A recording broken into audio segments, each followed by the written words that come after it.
ভারত সরকারের অন্তর্গত ভারতীয় সংগ্রহালয় এবং সংস্কার ভারতী পশ্চিমবঙ্গের যৌথ উদ্যোগে ভারতীয় সংগ্রহালয়ের আশুতোষের জন্মশতবর্ষ প্রেক্ষাগৃহে প্রফুল্ল চাকির প্রয়াণ দিবস পালিত হয়।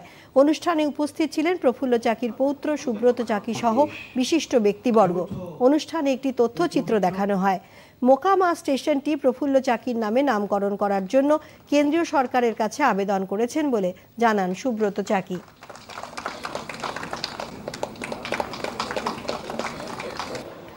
একটা রিসার্চ ইনস্টিটিউট তৈরি হওয়া খুব দরকার, কারণ সশস্ত্র স্বাধীনতা সংগ্রাম এবং স্বাধীনতা সংগ্রামী এদের নিয়ে ভারতবর্ষের ইতিহাসেতে কিন্তু সেরকমভাবে কোনো কাজ হয়নি। সেরকমভাবে কেন, কোনো কাজই কিন্তু করা হয়নি, মানে অপাঙ্ক্তেয় থেকে গেছে এই সমস্ত বিপ্লবীরা।